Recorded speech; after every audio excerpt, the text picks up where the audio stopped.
The views and opinions expressed in this podcast are that of the hosts and guests respectively and do not represent the views or standpoints of any associated companies or organisations. This podcast is to create awareness of different health topics and not intended to replace professional medical advice. We are not medical experts of any of the topics discussed in the health room and advise you seek professional advice from your healthcare providers. Hi, I'm Fiona. Hi, I'm Lamide. And welcome to the health room. Ooh, back at it again. All right. So how have you been? I've been good. You know what I realised? The last few episodes, I've been saying, I'm tired. We keep saying that. We need to stop. And I'm like, you know what? For once, I'm actually not too tired. I'm actually okay.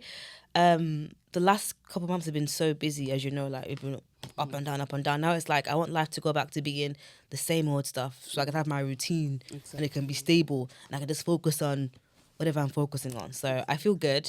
Looking forward to the weekend. Looking forward to coming into April. So yeah, I'm good. I'm good. Excited. Love that So, yeah. for you. Back to normal. I know, Yes. right? All right. Cool. Let's kick off. Hi guys, so as you know, this is our segment, which is our What's in the News segment, where we introduce topics that myself and Fiona have researched in and we share them with you guys. So Fiona, do you want to go first? Yes, I do. So my story is about health barriers faced by Eastern European women. So the University of Sunderland and a charity called the International Community Organisation of Sunderland, or the ICOS, they recently carried out research, and the research found that women from the Eastern European backgrounds have been found to have poorer health outcomes just because of their language barriers. So this study was led by Dr. Louise Harvey Goldin, and she found that the quality of care received by this group was impacted due to language barriers and the lack of interpreters. Now, the problem with this is that government guidelines say that any health service, any health initiative has to have translators, especially whereby the patient is unable to communicate effectively in English. However, the ICB that is involved, where the study is taking place, so the North East and North Cumbria ICB, they've stated that although, yes, they're providing the funding, it's up to the individual organisations to get involved and support those that are needing the services.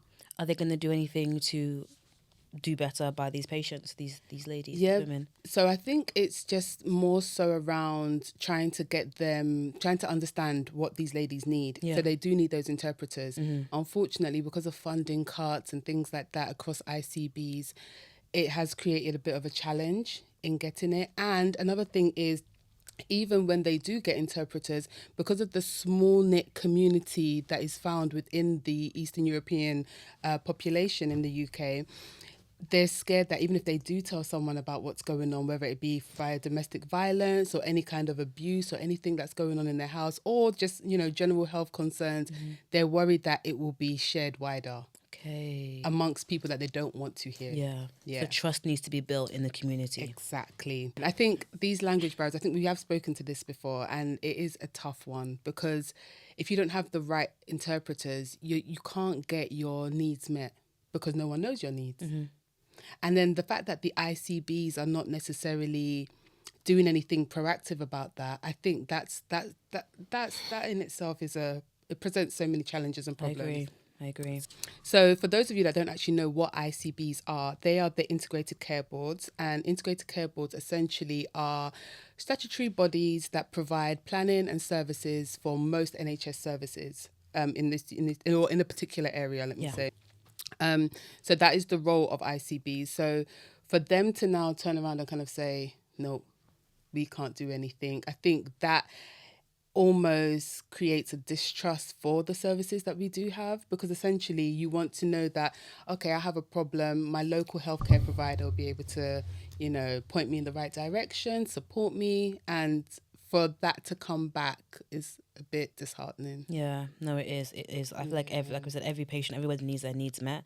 So I'm hopeful that this raises the awareness that they see their faults and they can try to do better by these by this community. Yeah. Yeah. But one good thing is that University of Sunderland and the ICOS, they are trying to advocate for policy change with this study, Yeah. and hopefully try and bring service change to these communities as well. So fingers crossed, as I always say, fingers crossed. Fingers and toes crossed. We do see some positive outcomes, because hopefully will help, diminish those health inequalities that are involved. Exactly. Yeah. It's a journey. It just needs some awareness. So it's good that the university is doing something and they've got the resources to really lift and really get some move going. So that should be good. Exactly. So yeah, that's my what's in the news story. Yes. Okay, cool. So my what's in the news story is about obesity. So in Wales, they're gonna ban displaying unhealthy snacks near the tills and near the entrances of shops. So these are like stores that have more than 50 employees. So think your Tesco's, your Asda's. You know how when you go into a till, there's usually the chocolate, the popcorn, the chewing gum, the fizzy drink, good things. and just as you've done your shop, like, oh, let me just grab that Coke. Let me just grab that chocolate. So they've said that needs to stop. That needs to ban, because they're trying to stop, like, what do they say? Impulse buying. Okay. Because that impulse buying, you don't want to buy it, or you don't need to buy it when you go to shop, but you end up buying it because it's there. Yeah. And it's a great marketing ploy, because you're gonna pick it up. Oh, let me just grab this chocolate bar. It's only £1. But if that's gone, you're unlikely to buy it, right? And therefore, it's not going to contribute to these negative eating habits. Obviously, all in moderation, but sometimes you just end up picking it, or the little kids be like, oh, mummy, and then you just like, oh, add it on, whatever. I've already spent my money. So yeah, and they made a list of what foods are the most concerns, and they're speaking facts. Soft drinks. I love a soft drink. I love a Coke. I don't even do Diet Coke. I think Diet Coke tastes like... Really? It tastes fake. I want the real... If I'm going to have Coke, give me the real stuff. Oh. Don't give me the bland... No. Soft... Diet Coke is not bland. It's bland. Diet Coke, I must have one Coke Zero. Oh, that is... All bland. I'm like, just if I'm going to drink Coke, give me the full fats, sugar. I hear it. That's what I like to drink. If I'm going to drink Coke, give me the good stuff. Chocolate, yeah, that's not good. Sweets, cakes, ice cream, breakfast pastries. That's quite interesting, because you'd think that wouldn't be that unhealthy.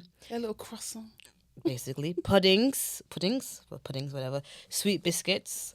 I didn't know there were sour biscuits, but sweet biscuits are on the list. Cereals is on the list. Yogurt.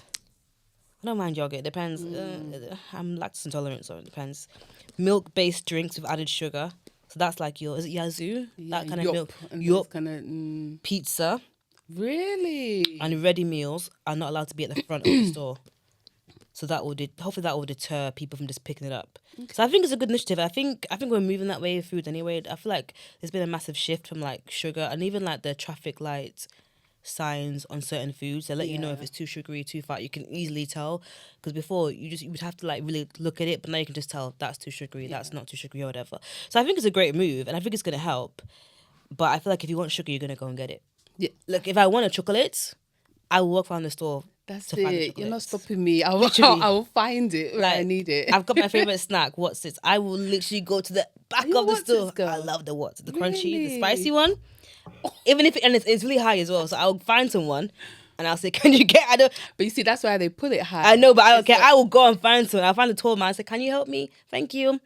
Can I get 2? Thank you." And that's at the back of the store. So if you really want it, you go for it. But I do think it's a great initiative. Yeah. Because sometimes you just pick it up, especially if I'm busy. Like, oh, let me just pick up that chewing gum. No, but now. So yeah, I think it's really good. And it's for the children, to keep the children healthier, because obesity is a problem. So yeah. Yeah, and I like the fact that like what you mentioned about like the level. So like for example, if it's in eyesight, you are going to maybe more likely to pick it up. Exactly. Yeah, as opposed to if it's like on a high shelf where it's out of the eye line. Or if it's at the very back of the store. And if there's no reason for you to go there, then you just won't go there, right? Exactly. So it's helping. It's going to help someone's habit. So yeah, I think it's a good idea, and I'm sure they'll put it all over the country soon, all over the world. So we're getting there. Good if they could scale it wider. I'm sure they will. Once they see the results of it, I'm sure they will. It might take a bit of time, but we'll see. And I feel like there's so many other things that play into that as well, like adverts and not making these sweets look so attractive to children. Do you know what I mean? Exactly. So yeah, but yeah, that's my what's in the news story. Amazing. Thank you. Yay. So today, guys, we have a special guest. Her name is Scilla, a social worker, and she'll be talking today about SEND, so that's Special Educational Needs and Disabilities. Okay, hi, my name is Scilla. I'm a social worker. I work in a specialist role with children with special needs. A brief history in terms of how I got into this sort of role. Initially, I went to uni to do BA Youth Justice and Criminology. The plan was to work with young people in the criminal justice system. I think when I finished, they sort of changed the law, so you had to have a social work degree to be able to work with the youth offending service. But then I went to work with as a family support worker. I work with housing, homeless supported housing for young people. Worked with children with special needs, but unqualified, not as a social worker. And then went back to uni to do my master's in social work, and now I'm qualified social worker. I've been practicing for almost 6 years now. So I started front door, which is like front line, referring assessment where so cases will come in, it'll be screened and allocated to a social worker, and then you'll be the first point of contact in terms of doing the visits. If it's like child protection, child in need, if it's like any sort of legal proceedings and things like that, you would be the one that would be the first point of contact for that family or for that child or for that young person. Lovely. But currently I'm in a specialist role for special educational needs and disability, and I've been doing that for about over 3 years now. Yeah. Oh, wow. Amazing. Wow. Gosh. Thank you so much, Scilla. That's actually fascinating, by the way. Thank And well you. done. See, one thing is I love an educated babe. Like, I love an educated woman. And we've got a master's. Because, Woo! it sweets my soul. Lit. So congratulations Thank on you. that. Well done I on know that. that it's not easy. So Were you congratulations. working as well as doing a master's? So initially I worked for at the time that I was going back to uni, I was planning whether to work or to just take a break from work. Yeah. So I did a few like night shifts like in a residential home. Okay, cool. But I did not do it for the 2 years. Yeah. I did it just to get a hang of it, like how Yeah. things would, because master social work is very intense. So what it would be done in 3 years is compressed into 2 years. So it's very intense. You also have to do placements. So I know with some unis, they have a chance to just do the theory side of it, and then they will take a break and they'll do placement. But the uni that I went to, we did all of them at the same time. So uni, essays, dissertation, coursework, as well as doing placement at the same time. So it's the first year, I think is it 70-day placement, and then the second year is 100 days placement. So it's very, very intense. Yeah. So I just left. I took a career break for 2 That's years. a smart thing to do. And then when I went, but obviously I did save up before. So whilst I was working, the 2 years before I went to uni, I was saving up just in case I'm not able to work. I did have a few people that were working and doing uni, but you could see the pressure and the level of intensity that and the impact it had on them, like falling asleep in lectures and things. I was like, no, that's not for me. No. I just want to focus for 2 years. And the thing is, even though it's 2 years, but it's not 2 years, I think it's like 14 or 16 months. Yeah. Yeah, so it wasn't too bad. Otherwise, you can work during the summer holidays. Yeah, get some time which off. is Yeah, optional. Yeah. No, So that's a lot. Studying and working. no, I don't think I can do that. No, No, I don't it's think I hard. can do that. My master's, Yeah. I just stopped working. You took a break, yeah. Okay. Yeah. What did you do your masters in? Public health. Oh, okay. Yeah, Yeah, I don't think I can do. But Even uni, and I wasn't uni's a working. I lot. was still Uni's sleeping, like- intense. Yeah, uni's Like, intense. do you know what? I think back sometimes and I think, how did we do this? I know, right? Because if It's you a told me lot. to go into a classroom right now, I'll be like, No.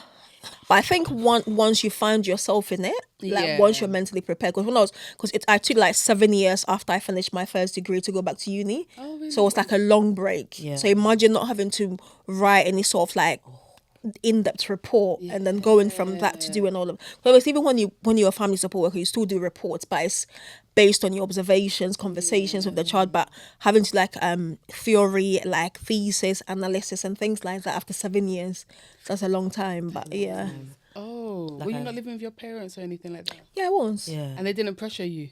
Not really. No, not But she really. had to what? Like, Go and do mine. I could come down, like, I could literally say, oh, you know, I'm tired. I had a long day at work. If you went to do your master's, you wouldn't be tired. even I'm like, me that has a master's. But you're still gonna be tired. you understand? Literally, Like- even me that has a master's. My mom says, I said, I would have a master's because mine's combined. Oh. She still thinks, I'm like, no, just listen to your friends. I already have a master's. I'm not doing anything again. It's a master's combined. No more uni for me. Done in one go. She'll still be like, oh, and I'm like, no, it's done. Yeah. It's did. That's it. No school for me, please. I'm done. PhD conversations. Literally. I'm like, you know My what? dad is like, I said, huh? Let's just see how I don't think what so. I do. I just want to work and make masters. money. Leave me alone, please. Thank you very much. Yeah. Unless if it's being sponsored, that's different. That's different. Oh, If it's yeah. being Yes, I would sponsored, do. that's different. Yeah, I would do. That one I'll do and ace Yeah. it for you. Why But not? Trust me, I'll do. But really going well. back and doing it, no, I don't see me doing that. it's Especially in this cost of living crisis. Yeah. And then, yeah, but I give it to people that are doing it. 'Cause people are doing it, and I love the passion for it. I just haven't got it right now. Yeah. Thank you, Scilla. So we'll just quickly go on to the next question. So for those that are listening that don't actually understand what SEND is, are you able to give like a quick breakdown of what SEND is and how your role supports those with SEND conditions? Okay, so SEND is special educational needs and disability, because some people could have a special needs but don't necessarily have a disability. So special needs could be a learning difficulty, learning disability. So learning difficulty and learning disability are two different things. So learning difficulty means you have, let's say, ADHD. So in terms of like your focus, attention and things like that, it creates barriers in terms of your learning. So it doesn't mean like you've got a low IQ. It means that you need a lot more support. So if the support is in place, you're going to be able to ace it and attain academically. Yeah. And whereas, let's say something like autism, it's a learning difficulty and it could be a learning disability, because some of them, due to their autism, also could have ADHD and autism, which means it creates barriers in terms of learning. However, with the appropriate level of support, they're able to meet their needs. And someone could also have a physical disability. So that means they might not have any academic, in terms of academic needs. But however, because of their physical disability, it impacts in terms of like accessibility to buildings and things like that. So then all of that comes under that. Because if you just say special needs, it mainly focuses on education, but disability is so many different things. It could be like health issues, communication wise, physical disability, even eyesight and things like that, or those that have maybe they've had an operation and because of that they've got like long-term difficulties with managing that. All of that comes under special needs and disability. Yeah. Oh, thank you. Thank you so much for that. And then, sorry, the second part to that question, which is how does your role support those with SEND conditions, and does it support everyone under the SEND umbrella, or is it particular groups? Okay, so in order for you to meet the threshold to receive support from, because there is two forms under the local authority, there's children with disability, and then my team is like a specialist autism team. Okay. Children with disability, so in order for you to meet the threshold, it has to be severe and profound. So you could have ADHD, but school are able to put some level of support in place for you. That doesn't mean that you meet the threshold for a package or support from a social care, maybe early help, which is another service under the local authority, or family support services might be able to meet your needs. But those that have severe and profound, which means it's severe and profound because they might be nonverbal, or they might have limited communication ability, so they need a lot more support, or they might have severe learning difficulties or severe learning disability. So that means with that one, education, social care and health needs to put a lot more, they need to make reasonable adjustments for the needs of that child or that young person to be met. So in order for you to meet the threshold for children with disability or my specialist team, it has to be severe and profound. But the team that I work in is a specialist autism team, and it's mainly because recently, I think it's also impacts from lockdown, that a lot of children and young people are going through a lot of like emotional, psychological, emotional well-being issues. So there's like suicides, self-harming, suicidal ideations, those sort of things. So whereby they have a diagnosis, but they also have emotional, mental well-being issues. So obviously not just social services, they also need a psychologist, a psychotherapist, CAMS as well as a social worker for their needs to be met. So it has to be severe, profound for you to be able to receive this level of support, not just because you are maybe dyslexic or you've got ADHD. You wouldn't really need this level of support because school also have funding or budget to be able to meet your needs in school. Of course. Yeah. Oh God, no, that actually makes so much sense. So I'm trying to like take it all in, like, okay, no, Yeah, that makes because sense. you know, like what you're saying. Sometimes when you hear send, you automatically just go to like one type of condition. You don't actually think of the breadth of different conditions that there are. Yeah. And on top of it, you then also don't categorize that even in these individual conditions, again, there's a wide spectrum. Yeah. So like what you're saying with the autism, like yourself, I have met people that are, you know, able-bodied, they can express their needs, do everything, they can cook for themselves, clean for themselves, do everything, but they are classified as They're on the spectrum. As autistic. They're actually on the spectrum. But as you're saying, there is a wide spectrum, so it's nice to understand how that then fits in with the work of social workers. Okay, so with social care, let's say with myself, if I'm doing an assessment, the assessment is to be able to understand the health needs, how the diagnosis impacts their health needs, communication needs, social care needs, personal living skills. So how does that impacts on all of that areas of their lives in order to be able to ascertain a level of package. So what my assessment will be about providing a social care package. So because parents that care for children or young people with autism or any sort of special needs is like a 24/7 job, and if we don't provide support for that child, which then creates respite for the parents, there is concern that there is going to be a breakdown in terms of the placement, parental burnout, parents being emotionally overwhelmed, quite exhausted.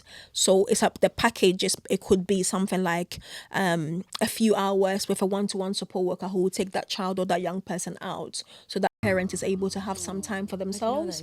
And if they've got other siblings as well, the parents are able to also spend time with the other siblings, because that child or that young person could take up the parents' whole time, which means there is also neglect for the other children that are in the house.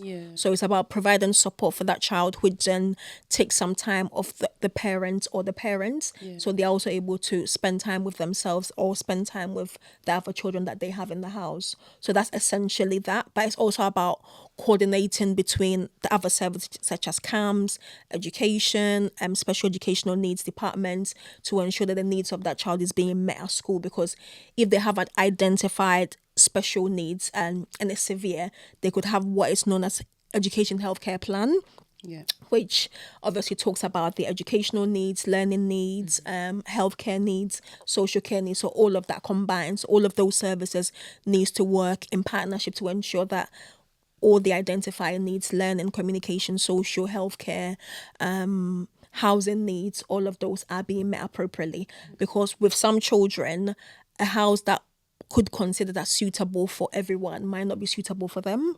So housing is also another factor, because let's say they have autism, ADHD, if they're very hyper, they live like on a high-rise building, there's risk of them jumping out of the window. So all of that also needs to be considered. So it's just about ensuring that as the social worker, you are addressing all the areas of that person's life to ensure that the needs are being met. And then if it's not being met, making referrals and working in partnership with other services to ensure that specialist support that they need is being offered. So a very holistic, which is what I like, which people don't understand. It's a very holistic covering for the children in every single angle. So I really like that. I do appreciate that, and I love that actually, because I think it is important, as I'm always talking about, the wider determinants of health. So it is important to focus on those, because that will hopefully help bring equitable services. However, and there's lack of funding. Thank you. I was just going to say, because especially, obviously, I don't know too much about outside of London. Only a few, like the big cities and some of the big local authorities and things like that. But there's lack of funding. So some of these ICBs won't have the money to tailor their services accordingly. They won't be able to have the funding to kind of bring some of these services, because like what you're saying, that sounds amazing. In some of these other local authorities, I won't mention any names, but I've never heard of that. I've never heard of, we come and we can take the child out. I've never heard of that. It's because in 2014 there was an act, which is the Children and Families Act 2014. Because before, I don't know if you were in school, if you ever heard of statements have now replaced EHCP. So that's when the act was launched in 2014, the local authority, all health, education, social care, they have a care of duty to be able to support that. And that's why a lot of the time I say that parents also need to educate themselves, because every local authority has got what is known as the local offer, which states what the care of duty is to a child or a young person in their local authority with special needs. Because obviously, if you have special needs or disability, you come under child in need, and under child in need, social care have a care of duty, education have a care of duty, health have a care of duty to ensure the needs are being met. But obviously, due to the funding cuts, every service also have to protect their budgets. But if a parent do the sort of due diligence and do their research, read the local offer, read the Children's and Families Act 2014, that parents can then be able to advocate for their child. Because I have seen in local authorities where there is lack of funding, but some parents, either they've had like legal aid or they've done the education themselves, are able to advocate and quote in terms of referencing the law, what the local authority, and have been able to get what they need to get, or even taking it to tribunal to get what they need to get. So though there is lack of funding, but some people have been able to get funding. So where is that funding coming from? Yeah. There's the power of Exactly. and educating yourself. Yeah. It's a tough one, because don't get me wrong, I know a few SEND parents, and I have seen these people advocate to no end with their kids. And again, it's the same. It's almost like they go around in circles. They'll be promised services, or they'll be promised things that can help them and their families, but then those promises are futile. Nothing comes of it. And it's just a recurring cycle. And bear in mind, if, like what you're saying, if some of these families do have other kids, those kids take time away. They're taking time away from those children, having to build those relationships with your parent because of this additional child that has this special needs. And unfortunately, like what you're saying, some of the parents don't get respite because some of the parents I know that do have special needs kids, they are exhausted tremendously. But is it because they don't get respite because they've approached the local authority and the local authority have said no because they don't meet their threshold? Because there's a threshold that you need to meet as well to be offered that level of support. So what would the threshold be? So it has to be severe, profound. If it's not severe, profound, it would be unless if there's like some of the children that I have with the specialist autism team, they're able to function in mainstream education, but because of the emotional, psychological well-being, because they are suicidal, there's risk of self-harm, those sort of things, then they would meet the threshold.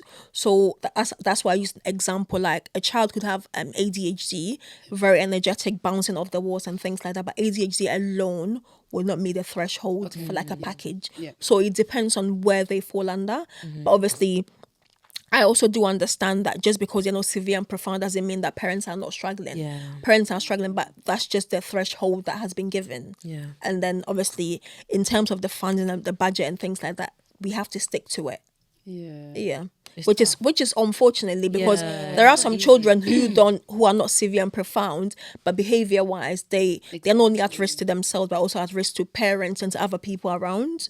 But it's only because we have to work to the thresholds, because that's the outline that has been given by the government that we have to work. Red line. I think these things should be means tested by a case by case basis, just because what may work for Jack may not could not work for the other one. So it's, you have to see how this child is getting on in their family. Identify any barriers, any challenges that the child's having, and the professional needs to come into these houses. And then, unfortunately, sometimes even when a professional does come, that's the day the child will behave itself. Because obviously they mask as well. The child is sitting excuse me. And all the complaints the parents have been making are they don't say anything. Null and void because now the child's behaving itself. Or it could be on the other side. So, for example, that the day that the health visitor or whatever comes to see the family, that's the day the child is just I'm not going to cooperate at all. And that that causes stress on the family. It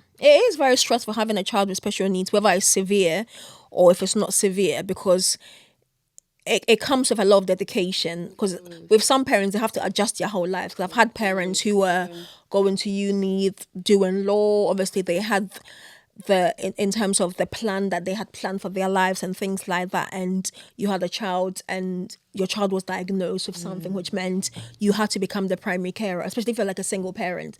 And especially like one thing I've noticed as well with some parents with the diagnosis, a lot of the times mothers are left to deal with it because some dads are not able to manage. Like I've had dads that have blamed the mom for the child having disability because obviously there's lack of knowledge. There is lack of knowledge and things. And so a lot of the times it's the mothers that are left, even when it's like a 2-parent home, someone has to go to work, and a lot of the times dad would be the one that's working and mum is going to be the primary carer. So it comes with a lot, and there's also a sense of loss because the child that you hoped for is not the child that you're going to end up raising, because you have to learn to adapt to new ways of communication in terms of like their emotional needs, understanding those sort of things. So it's not an easy job to be in, but unfortunately, due to the circumstance with finances and things like that, with funding, that's the way it is, unfortunately. That's the way. I want to just touch on that topic about some men or husbands or whatever or partners blaming the woman for having the child having SEND. So like, is it just education they need? Is it awareness? Because that is so outdated to me in this 2025. I think it's a cultural, also religious aspect to it as well.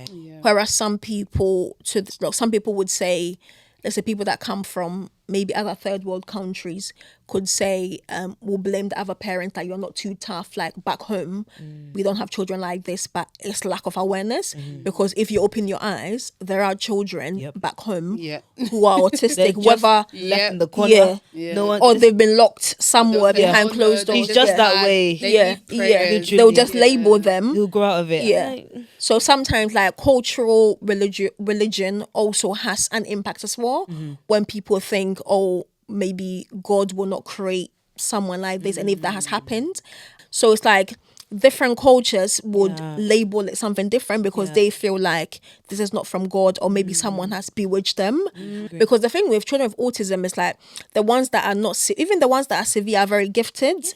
Even like, because I've seen kids who are non-verbal but are able to write and are able to, like, they're able to articulate themselves academically. If you give them work, they'll be able to. But it's just like in terms of like the way they're processing information, the brain is not connecting to the mouth for them to be able to express their needs and wants verbally. But obviously, if you give them like picture exchange communication, which is the picture that they can use to say, I want this, I want that, they can communicate that perfectly well. So it's not that it's not like they have such low IQs that they're not able to function. It's just that you have to adapt to their communication styles and how they learn for you to be able to fully understand, this is how I relate to an individual with this sort of challenges and how I then respond to that. And then you would be able to see them flourish and be able to thrive and things like that. But I think when parents are quite close-minded and it's just a label, but you don't see the individual behind it, then the label becomes like the tag for that person. And that's what I don't like. 'Cause like I said, there's so many gifted children that are SEND, and I hate it being SEND to the side. No, but they're very clever. If you give them the nurture and love and the extra support, like you said, these children, they thrive. There's adults that are thriving. That have special needs, right? So I just wish, or I'm hopeful that as time goes on and more awareness and more education, especially with our generation, I think things are changing. Those kids are getting more love. That's what they need. More support. Yes, it's tiring, but you produce a person who is just as healthy and deserving to have a good life as any other child. That's how I see it.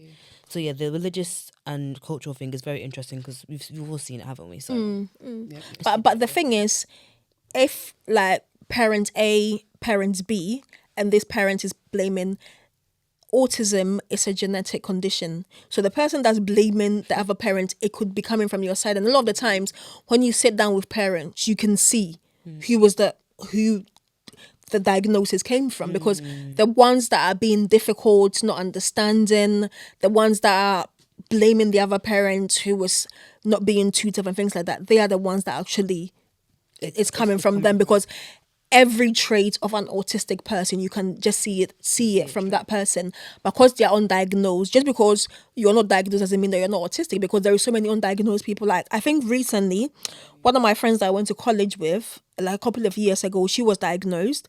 And the thing is, she was born here, because sometimes you think, oh, maybe she came from somewhere. No, she was born here. And people that were like in their 50s that have just been diagnosed now, and they were born here, did not come from There's anywhere. a whole rise of Yeah. ADHD of adults. Yeah. There's more awareness of it, so people are now Because like, in school, oh, you were just a those- naughty child, or the acted, Exactly, you were put away exactly. in the bad set, right? The set where they didn't study, Exactly. but you were smart. You had you just bounced off the walls, like you Yeah. said. So yeah. Yeah, so just because you're not diagnosed, that's not mean you're not autistic. You just might not know until maybe you come around someone who has the experience and has been exposed to some autism, and will be able to see all the traits in you. I agree. But it's just the acceptance of it, because they have such a bad negative view of autism, they will never accept it. Exactly. Yeah. Exactly. No, thank you for explaining that. No, that was really clear. Like, I feel like hopefully that helps a lot of our listeners and helps them kind of differentiate what SEND, autism, all of these different categories are.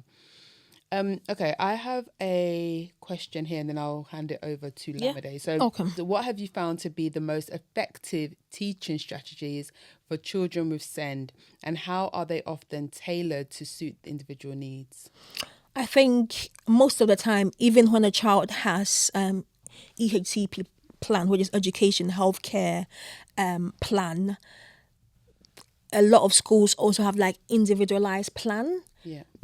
And I think unless schools or teachers are willing to work with parents, because essentially I'm a professional that is in and out of this child's life, but parents are with this child constantly. If it's not 24 hours, more than 16 hours per day.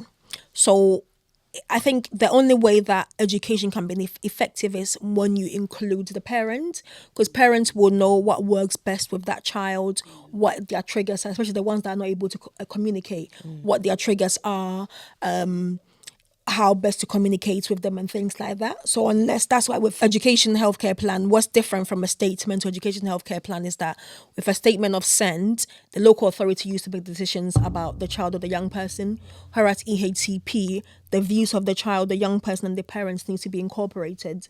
So without incorporating all of that, because with some children, they're able to tell you what they like, what they don't like, obviously their interests and things like that. And it's easier to engage them in conversations based around their interests and things like that. So they might not be good at maths, but they are good at something else. Yeah. So how do you engage them in that sort of like learning aspects whereby you're able to get them to open up and maybe at some point introduce the other ones that they don't really like? Because when there's like so much resistance and you want to put so much boundary, because schools have their policies, their boundaries and things like that. Not every child is going to be able to uphold that level of policies and things like that, because obviously their attention might be low, they might have behavioral issues, they have other things. If you don't learn to understand that child as an individual and treat them as an individual and take away the labeling whereby they don't see that it's a diagnosis, especially the ones that have not been diagnosed, but you can clearly see that they should be ADHD or on the autistic spectrum, but they have not been diagnosed. And a lot of the times it's blamed on parenting or behavior wise. And I think sometimes when race is also a factor, whereby maybe it might be of a certain race, whereby maybe it's a single parent, so they just see that mom is not able to parent well, hence why they don't open their eyes or are not open-minded enough to be able to see the underlying factors as to this. So I think unless schools are able to get over labeling children, understanding the reason, the underlying factors to behaviors, and are willing to support, we're going to have a lot of children that are labeled. Schools might not be accepting of that behavior. They might be excluded, which means they're missing out on the education, but the education is not helping them in any sort of ways. And if you don't work with parents who are the professionals in that child's lives, because no one is in a child's life as consistent as a parent is, they'll be able to teach you the best way, the triggers, what works best, and then take it from there. So I think a partnership work with parents, with the child as well, because if you are providing support for a child, an individual, you have to incorporate their views, because you can't enforce something on a child or a young person that they have not consented or agreed to that. So that there's going to be a lot of resistance. Yeah. And then I think a lot of teachers also need awareness about SEN, because sometimes what's SEN, clearly SEN, becomes a label in terms of behavior, or when there is a lack of understanding regarding like different cultures and things like that. Also, because they don't understand the culture, they label it as what they think it should be. But it could be like a cultural or religious sort of thing, whereby if you learn to understand different cultures, because let's say you're like in a London school, there are children from black ethnic minority, white, and you do not understand all of those cultures, how are you going to be able to serve in that sort of community? Yeah. So my question, I think, goes in quite nicely. So about parents. So what role do parents play? So parents and I guess families, communities play in advocating for their children. Like, obviously it's education, reading up on the local guidance, but what else can they do to really advocate, especially when there's like barriers from the school, like, oh, your kid's just bad. What can they do to I think themselves? in order for you to effectively advocate for your child, you need to know your child. Some parents don't know their child. Like, I've done assessments whereby I've asked the parents, what does this child like? What are their dislikes? And they're not able to tell you. So in order for you to fully advocate for your child, what works best for them, what's not working well, you need to fully be like an attentive, involved, proactive parent for you to be able to advocate for them. I think that's the first thing.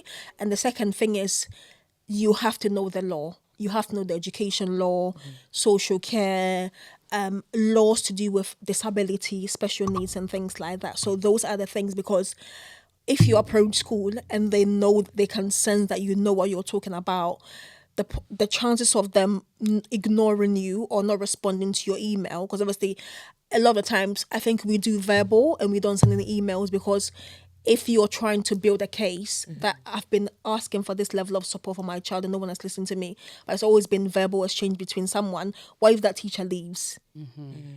It's true. Because if that teacher leaves, or maybe they probably got about 25 kids or how many kids that they have, it's not just you that they spoke to, they probably have forgotten what they said. But take your time, find who the Senko is, who the safeguarding leads, whoever you need to whether it's the head teacher, the director, heads of boards and things like that, speak to them. So at least you've got like an email trail. This is what we discussed on this day. Even if you don't get any response, just keep sending it. Yeah. So I feel like having a discussion with someone for 5-10 minutes, they can easily forget. But once you've got an email and you keep chasing up with it, with telephone calls and sending other emails, that's the next step. Read up on the law, make reference to the law, what the law states in terms of what the responsibility of school is, what the responsibility of the head of boards is, what the head teacher's responsibility is, you as a parent, because essentially as a parent, you're meant to be advocating for that child and you're doing that proactively. Yeah. So the professionals needs to be involved. If it's social care, tell them this is the needs of my child. Obviously, I'm not approaching social services because of safeguarding. It's not because I don't want to be a parent. These are the struggles that I'm going through. Yeah. Even if you don't meet the threshold, still ask for an assessment. Let The it be assessment will come. documented, Yeah, it will come with recommendations in terms of what to do. You might not have a social worker, but you can meet the threshold for family support worker, for early help and things like that. But I feel like a lot of the time, the thing with social services, not everyone knows that there is a specialist team for children with disability. So once you mention social services, they think you're going to take my child away.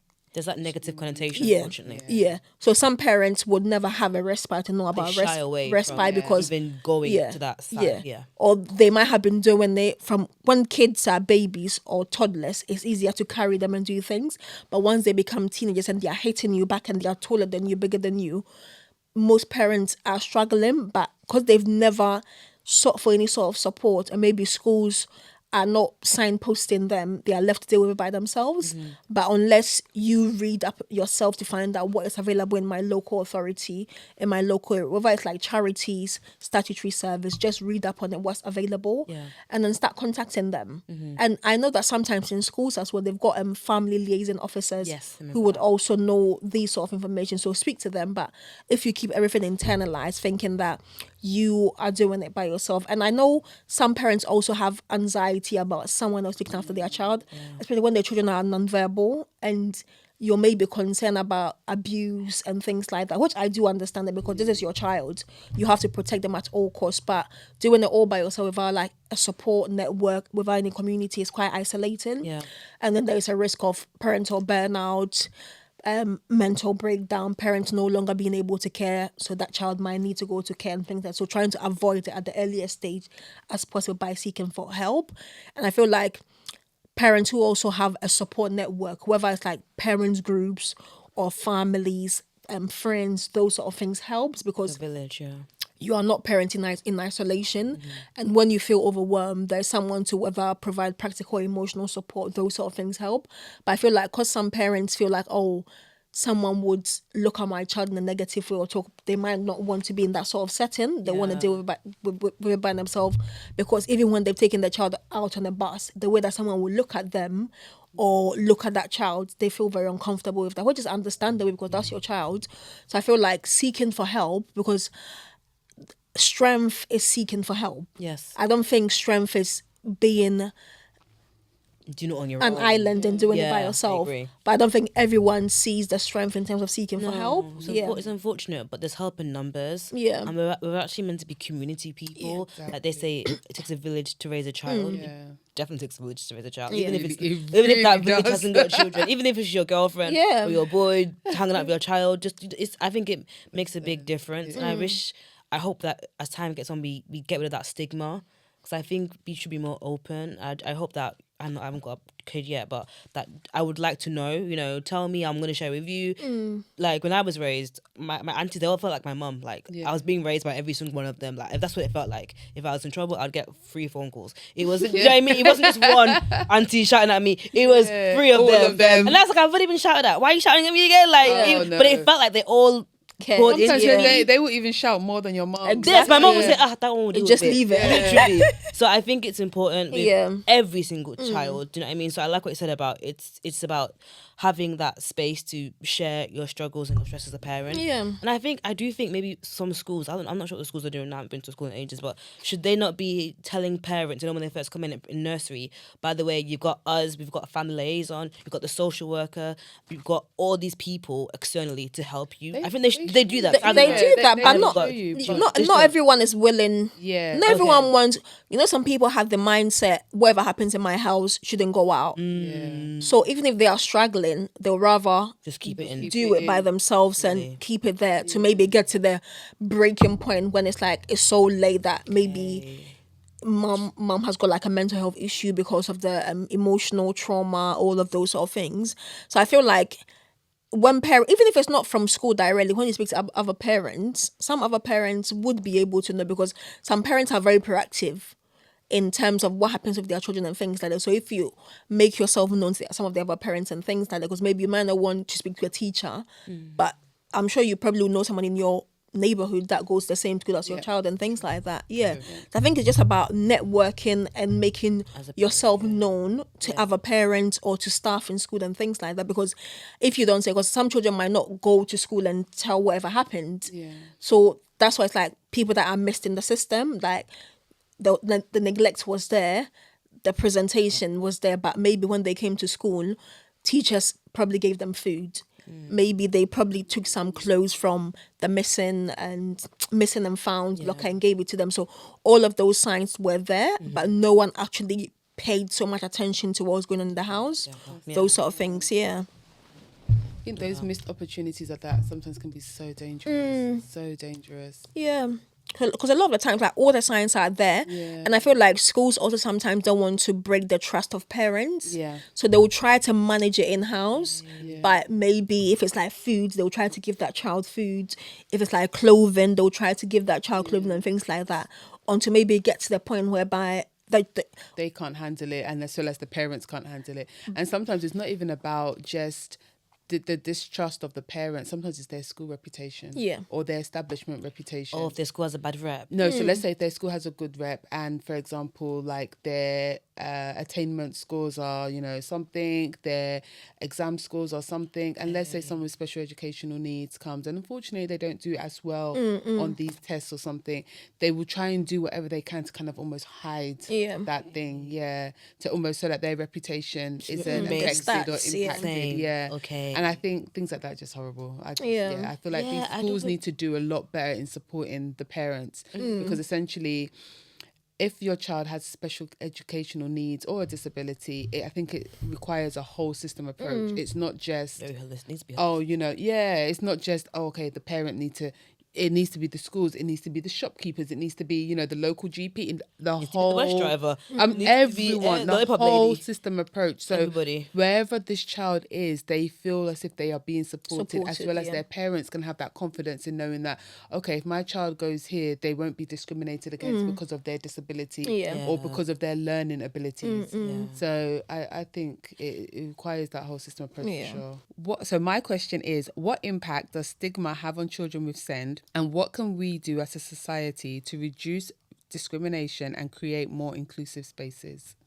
I think stigma has a lot to do, a lot of impact in terms of parenting and in terms of even the way that child views themselves. Because first of all, as I said, once a parent get a diagnosis for their child, it comes with a sense of loss. So essentially, they're dealing with that sense of loss, but then with judgments, like societal judgments or maybe family and things like that, that then in terms of the parents, they then begin to feel like, oh, I'm not worthy, maybe it's my fault, maybe it's this and that and that. So stigma has a lot more with parents not even being able to accept that child, because if maybe your family or your community, maybe due to cultural issues or religious issues, does not see your child as a human being or as part of them, imagine the emotional trauma, the emotional stress that this parent has to go through, and then it ends up isolating that parent, because why would you want to put your child in that situation environment whereby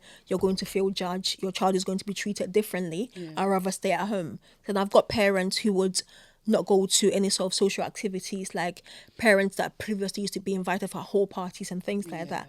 But now, obviously, their child is a lot more older, their behavior might be a lot more disruptive, and because of that, they no longer get any sort of invite, so they are just left in isolation. They don't get invited. No, that's no. One parent that I had, she that before, when the children were a lot more younger and things like that, and she could manage, they used to go out to like maybe like barbecues and things like that. But now that he's much more older, he's not someone that can sit down for maybe longer than 5 minutes. He'll be moving around, maybe touching people, because that's the sensory seeking behavior. Yeah. So his behavior is quite disruptive, but that's him. So because of that, people start inviting her. So whether she takes them to park, I thought you were going to say she wasn't going, but people are not inviting. No, yeah, she wants to go, I but don't like that. and even if they invite her, I don't think she would go, because she knows but the at judgment least that comes they should with be it. inviting her, but that shows me that they are not also like Accepting. Yeah. Because as I said, I know a few SEND parents, and it's the other way around. It's people who invite them, but they're just like, they're shy to come. oh, you know what, don't worry. Like the stress that will come with maybe having to monitor my child, making sure my child is out of danger. Yeah. I don't want to do that. So let me just not come. Because I think with some parents, it's like just the anxiety of someone looking at their child differently. Yeah. So even though the invite is there, but if I go and my child is making, when they are stemming, making the sounds, making the hand gestures and things like that, someone will probably look at their child funny, and they don't want to put their child in that sort of environment. Yeah. Because the thing is, they might be severely or profoundly disabled, but they're also quite aware, and they can sense them, like, emotions and things like that. Actually, their parents. Yeah. And do you know what it is? I think as well, it's the invisible disability Yeah, of it all. yeah. Because right now, if someone was in a wheelchair, you can see physically that, okay, they're in a wheelchair, or someone they've, amputated their leg or something. That's a disability that we can see. Yeah. When it's a disability that you can't see, I think more judgment comes with that. Because it's almost like, is it you should be- parenting? like what's going on with you? And it's like, are you okay? Because some parents can't even go on the bus because someone, I think with some children, they want to sit next to the window. Yeah. And some people might not understand. That child also does not understand if someone is sitting on the window, I cannot sit there. So they will see you sitting by the window. They also want to come and sit there. So either they sit on your lap or you have to move. But I think if you have a lot more awareness, if a child is behaving that way, you should be able to sense that there must be a reason why this child, because other children would not just see you and want you to move Yeah. for them. So I think because there is so much lack of awareness, or some people just think you're just not a good parent. Why is your child misbehaving? But with some of them, they want to be on the bus, but they want to sit by the window because it's all part of the sensory seeking behavior. Yeah. So because the parent is aware that this is how my child is going to be behave, and window seats are not always going to be available, so why will I even bring my child? Because as soon as they see a window, they want to go and sit by there.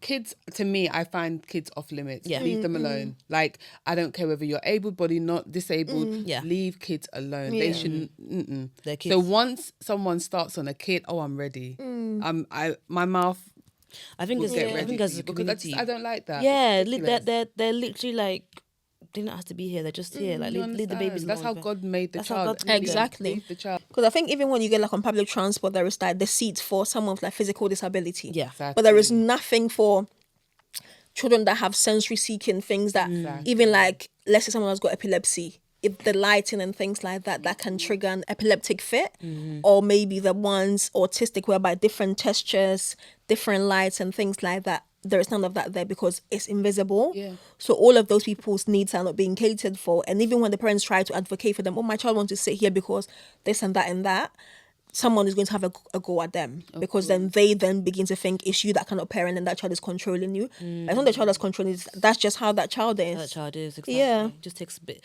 We just need a wider educational piece. And I've been mentioned last year a campaign, awareness campaign on Send. I haven't seen one in. I don't think I've ever seen one in my life. I've ever seen one. To be honest with you. So that's, And even in my career in public health, I don't. I'm gonna do see some research. any. this You might weekend. see maybe Awareness month because yeah. April is our Awareness month. yeah, I think it's autism awareness month, but it's just for a month, but it's just something that you post and things like that. In actuality, what is being done? Where's the work? Yeah. Because even when you go to school, unless if it's like a specialist school, a lot of that adaptations, you would not see that in a mainstream setting. No. Or like even in public spaces, you would not see that. So even though the awareness is there, because it's like people are not willing to maybe learn sign languages or maybe use picture exchange, communication or Makaton and things like that. So this child who is having difficulties with processing information, processing their sensory needs and things like that, is doing so much work to meet your world. But what are you doing to meet their world as well? Exactly. And that's where, even though there is awareness, but what are we doing? What are we actually doing? Yeah. Of work. Yeah, there Of is. work. I think I wanted to touch on a point that you mentioned about these parents. They deal with a quote unquote loss when they have a send child. How do you? What advice would you give a parent who's come to you and said, you know what, I've got a send baby, I've got my send child. I'm just feeling a bit lost, confused. I'm feeling isolated. I'm not isolating myself, but they just naturally feel like they want to isolate themselves because of the stigma and stuff. Like, what advice would you give? I think the first thing is to understand them and meet them at their needs, because there is no amount of empathy that you can show to someone that you can actually live the life that they live, because I'm only there for a short period of time, so there's no amount of empathy that I can show someone. So you have to give them the space for them to be able to vent, for them to be able to talk, because essentially if you don't give them that space, there's going to be a lot of resistance, because they want you to be able to understand, this is how I'm feeling, how are you here to help me? So a lot of the times I start with understanding them. They will complain, maybe the child doesn't even sleep, the eating habits, like there's so much things. They might maybe even smear their feces all over the house and things like that. So just trying to get their level of understanding, give them the safe space for them to be able to speak, and then ask from them, how would you like for me to be able to help you? Because even though I'm there to help, but the help has to be tailor-made, because maybe what I might offer child A might not be applicable to child B, because though child A is on the spectrum, but child A's needs are completely different from child B. So not making like a generic sort of support, but making it tailor-made. I feel like a lot of the times when parents know that you are understanding of their needs, you're there to help them to advocate for their child, it makes a lot of difference. Because first of all, I'm not a family support worker. Some people are a lot more accepting of a family support worker than a social worker, because they see that you're here to take my child away. So how do I then meet them at their level, whereby even if there's any resistance, that resistance will be reduced or eliminated from the situation, whereby it's just that this is my role, I'm here because of the child. It's not because you're not able to parent, but because of your child needs parenting is difficult. So making them understand that you're not there to judge their parenting, because some of them, because they are so used to people judging their parenting and things like that, it becomes the norm for them. So when a new professional comes into the picture, they expect him to hear that from you, but making them understand that I understand that your child's needs are complex or challenging. So that means you might need maybe training for you to be able to understand the holistic needs of your child. You might need a community, which could be like a package, like respite care and things like that. So making them understand that what you're in is a challenging situation, but how do we support you for you to be able to feel like first you're being heard? Because the thing is, some of them have told their story so many times. You're not the first person that they've met, They don't want to say it again. and you might not be the last person that they meet. So the time that you're there with them, how do you make them feel comfortable to make them feel like they are being heard? And then the support that you put in, the impact, is it just going to have an impact on the child? What about the impact on the parents? Because essentially the parent is the one who is caring. If the parent is not in a good space, they cannot provide a good quality of care. Exactly. So I'm a children's social worker, but I'm also there to support the parents as well. Yeah. And by making them see that you're not just there because of the child, but you're also there for me, that helps to sort of build a relationship with them and then take it from there. But you also need to make them understand that you're the lead professional here, because I'm not with your child 24/7. And the thing with my caseloads, we do visit every 20 days, which is once every 4 weeks. So in that 4 weeks, you're there with that child. We might have telephone contact, emails and things like that, but I'm not there. So if there's like any changes, I don't even know. You can see a child this month, they were not talking. You might see them 2 months, they are verbalizing things, but I would not know until you let me know. So essentially making them aware that you're the lead professional. Yeah. So the more you get to know your child, the more you understand them. Some professionals, like medical wise, rely on parents. Like I've seen kids with like rare medical condition whereby they rely on the information from the parent to be able to provide appropriate level of care for that child. And without the parents being attentive and proactive, all of the information will be missing. That means whatever medication that they need to maybe come up with, or whatever treatment they need to come up with, all of that information is missing. So the treatment might not be effective. Yeah, exactly. Yeah, basically a lot of documentation. Yeah, Actually. Like obviously you know your child, but documenting it, having it like a diary. We always recommend like patients, okay, track your symptoms, whatever this is. Like, is it getting worse? Is it getting better? This time of day, that sort of thing. So that's really important. So because you're a Black social worker, does that help you connect? Do these parents that are like ethnic minorities, do they connect with you better? Not really, because they still surprised. see you. Yeah, No, not all the time. Surprised. Not all the time, because there's so much stigma attached to social work anyways. Yeah. Some people think you're there to take their child away. I don't have that time, because why would I want to take your child away? Please. Because that's too much stress. If there is no safeguarding concerns, yes, of course, yes, I don't see why I should be doing that, because a child is safer in their family than to take them away into care. If there's no need for that child to be taken away, why would I go through all of that hassle to take your child away? A lot of paperwork goes into place to take a child away. Yeah, you don't really, a lot of stuff. It's not as straightforward as people make it seem. People triggers. Their social worker comes to take a suitcase. But where would I take them to? And where would I take them to? There's so many triggers that need to occur before you take a child away.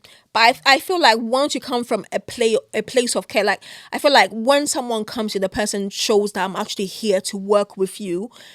Maybe on the first day you might not see, but at some point you'll be able to sense it. Even if you have your own assumptions about what a social worker is, if you're someone who is quite discerning enough, you'll be able to know where this person is coming from. Obviously, I understand that some social workers also do discriminate against other social workers and things like that.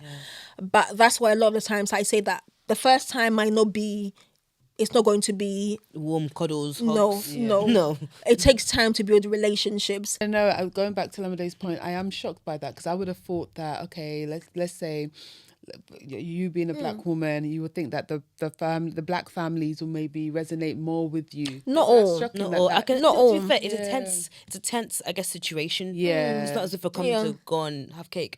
we are tense. Yeah. Like It's a serious and the topic, negative connotation is quite strong, Yeah, unfortunately. essentially, you are the local authority, the face of it. Yeah. So you can expect someone to just see you and just trust you, and also you need to understand their back history, their history as well. They could have been in care, probably don't have a good experience in care. They probably have a social worker as a child, and they have formed their own assumptions about that social worker. So different people come from different walks of life, and different things have shaped them to where they are. Yeah. So you're going to get a lot of resistance. So I think if you don't understand that the resistance is going to be there, you're going to be so oblivious to the fact that people are going to be verbally aggressive or even try to be physically aggressive. But if you are understanding that this person is being verbally abusive, but what's the underlying fact? What's the reason why? Like trying to understand instead of maybe challenging them, because to them they might feel like they are right to talk to you that way. Yeah. So it's not some black families, but not every black family. No. Yeah, no, I can understand that. makes Thanks for sense. Yeah. thanks for sharing. I can it's a lot, isn't it? It's Yeah. about past experiences and the current state they're in. It's a lot of factors at play. So yeah, I just thought it was interesting. I do have another question, and this is just like my own question. So I know that throughout our discussion today, we've placed emphasis on young children. What advice, I would say, would you give to parents that maybe have like a 16 plus year old that maybe has special educational needs or disability, that is maybe has been struggling since they were a child? What kind of advice or things should they be doing? With the parents, the ones that have older children, a lot of the times, especially let's say they're about to finish maybe year 10, they're going to year 11, or maybe they're about to finish year 11 and things like that. With some of the parents, a lot of the time, what I try to say that even though your child might not be academic, but they might be interested in some sort of like vocational, maybe they might be good at art, they might be good at something. Don't just think that, like, open yourself up to what is available post 16. Yeah. Drawing, art, music and things like that. So make them a lot more open. So focusing, even though the behavior will still be challenging because we can't take away the behavior, but what are their interests and how can you support them in terms of building upon those interests? Because let's say a child has been in school from nursery all the way up to year 11, and then maybe in college parents don't support them, because a lot of what the local authority is going to put in place in terms of post 16 is going to have to be led by the parents. So making yourself known in terms of, or researching about colleges or sixth forms that cater for children with special needs or young people with special needs, or even if it's mainstream setting, they have like a base which is for SEN, because some of them might not meet the threshold for specialist school but will meet the threshold for mainstream. But mainstream, they will have a base which is just for SEN, which is like smaller classes, one-to-one support. But you being able to research, approaching a local authority before they get to the end of year 11, so at least you know what your options are, because if you leave it up to local authority, they'll just whatever they can fund, because there is funding involved, so whatever is available. But if you do your research and you're able to prove to local authority, this is what would meet my child's learning needs, emotional, psychological, you're able to highlight all of the areas of their life and you've got evidence to be able to back it up. The local authority in most cases would probably say yes. And even if not, some parents will take it to tribunal. And then once you're able to evidence all of that, then you're able to get the level of support that you need for your child. But if you leave everything to like the schools, to the local authorities, the social work, because we don't have parental responsibility for that child. It's you. Obviously, you can ask for support from the professionals that are around. But I feel like when parents also are very proactive, it helps as well. Because if some parents, like, once they know their child is in year 10, they start going to open in the evenings. So even if it's like outside London and things, that just to make themselves, this is what is available, this might meet their needs, this might not meet their needs. So once that time comes, they come with all their evidence. And then with those ones, it's very difficult for the local authority not to consider their views and things like that. But when you don't and you just sit in the meetings, it's like... So you've got you've really got to put a case. So if you have a child that, like, I don't know, they like, I don't know, working on planes, and you've got evidence that this is their passion, this is what they can do, you could like probably approach someone and be like, okay, this is what they like to do, this is their story, this is how they've been, this is their reports or their behaviour. I've got XYZ people that know him, CCing the email. So a lot of documentation is necessary. So I think it's a fight, It's a fight, but I think it's a fight that's worth. I definitely. Yeah. And I I know think someone that actually did that. I was gonna say, I'm sure, because I'm sure that, what can they say if I've got the evidence? Let's go. Yeah. Let's rock it. Go to work. There we go. You know what I mean? So I think it's a fight, and I think it's good for parents to know that now with young children. Start preparing those reports, start preparing those documentations. Yeah. So that it's a lot easier when you get to that 15, 16. Yeah. Yeah. Because the behavior is not going to disappear overnight. No. Yeah. Or it might never disappear, or Yeah. it might never go away because it's part of the diagnosis and disability and things like that. Not that I'm saying that because they have a diagnosis, they have to be badly behaved or things like that. But some of them, it's like the sensory processing, Yeah. like there's so much things that's going on, which impacts directly on the behavior. But in some cases, when they are supported adequately, whether it's at home or at school, some of those behaviors, as they grow, that's reduced. They can be managed as Yeah, well. yeah, They can be managed, yeah. Yeah, exactly. Also, And also, I think it's also important for parents to, just because your child has got disability, does not mean that you don't teach them like life skills or personal skills. yeah. Because you need to put yourself in the shoes of, like, let's say, a 16-year-old. If it wasn't for their disability, they probably would be out with their friends. They probably would want to learn how to clothe themselves, how to bath independently. Cook, They might, clean, stuff yeah, like that, they yeah. might not be able to do it independently, but at least try to the teach them. skills. Yeah, the try to skills. teach them, because at some point, if you're not here as a parent, you want them to have some level of independence. Yeah. So they're not fully dependent on other people, which means Exactly. it leaves room for abuse and things like that. But if they can do certain things, Yeah, exactly. Yeah. Exactly. Yeah. It's just, it's a lot, but I honestly wish the best for those parents.